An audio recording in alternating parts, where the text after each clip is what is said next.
Oke, kita lanjutkan lagi. Tadi kita sudah menggunakan data yang numerik. Sekarang apa yang terjadi kalau kita menggunakan data yang sifatnya kategori tadi ya?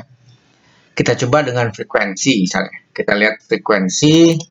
Kita pengen lihat frekuensi dari mereka. Ini berarti harus yang kategori tadi, yaitu pekerjaan. Kita stratifikasi berdasarkan jenis kelaminnya. Ya, atau kita lihat merokok dengan ya kita lihat jenis kelaminnya, maka apa yang terjadi? Seperti ini. Sama dengan yang tadi kita pernah munculkan di awal, tabel seperti ini. Cuma dibedakan kemudian berdasarkan laki-laki sendiri, tabulasinya sendiri, dan kemudian tabulasi yang perempuan juga sendiri. Yang kuning tadi ini juga memperlihatkan secara deskriptif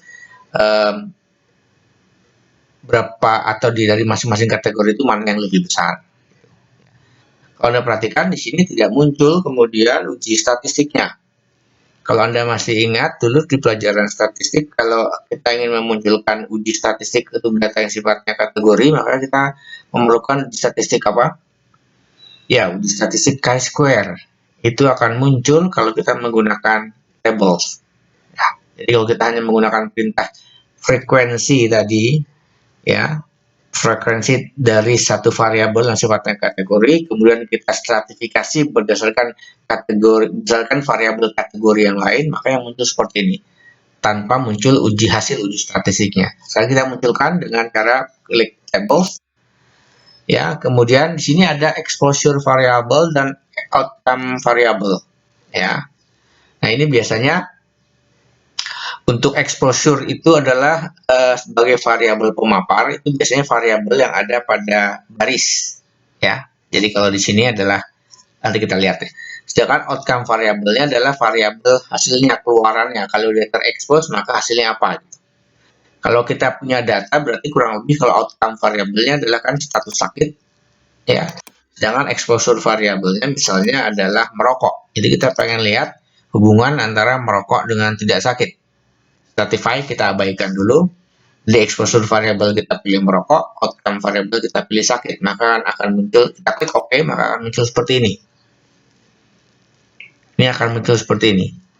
Jadi dari 36 orang yang tidak merokok, itu ada 18 yang tidak sakit dan 1 yang sakit.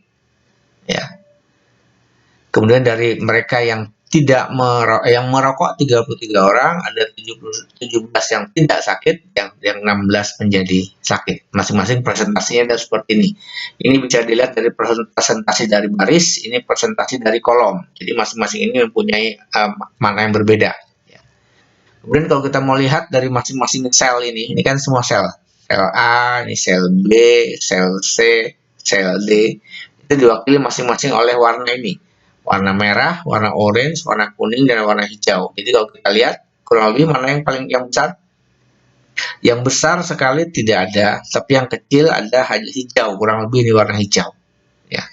Kemudian uji chi-square itu bisa kita munculkan untuk melihat apakah masing-masing uji chi-square itu adalah uji beda proporsi. Proporsi itu diwakili oleh masing-masing besarnya kotak warna merah, orange, kuning, dan hijau ini. Apakah empat warna ini proporsinya berbeda atau tidak, itu diuji dengan chi-square. Hasilnya adalah seperti ini. Kita dapatkan hasilnya adalah 0,899. Sangat besar, jauh lebih besar dari 0,05. Sehingga kita bisa mengatakan bahwa proporsi masing-masing sel, hubungan antara merokok dengan sakit ini tidak berbeda secara signifikan. Atau kita bisa menginterpretasikan bahwa merokok tidak berhubungan dengan sakit. Karena proporsinya masing-masing tidak berbeda. Seharusnya kalau merokok itu berhubungan dengan sakit, maka warna merah dengan hijau ini berbeda proporsinya dengan warna orange dengan kuning.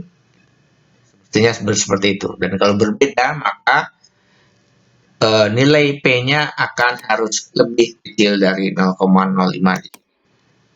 Seperti itu.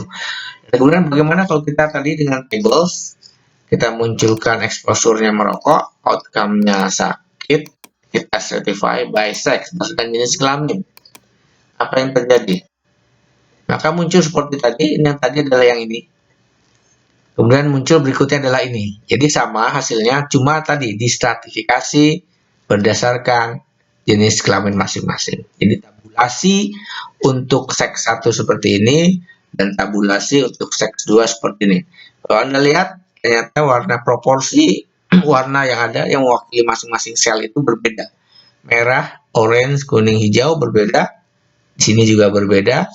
Tapi sekali lagi nilai P-nya ternyata masih belum cukup untuk menyatakan bahwa proporsi ini signifikan perbedaannya.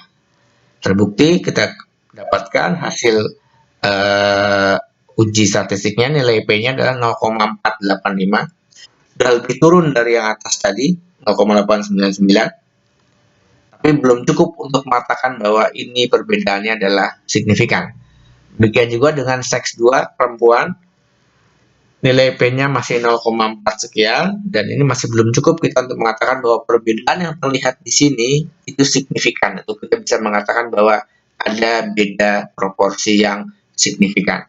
Dengan kata lain, bahwa baik di jenis kelamin laki-laki maupun perempuan, hubungan antara merokok dengan sakit itu tidak terlihat, tidak tampak, karena proporsinya di sini tidak menyatakan ada beda yang signifikan.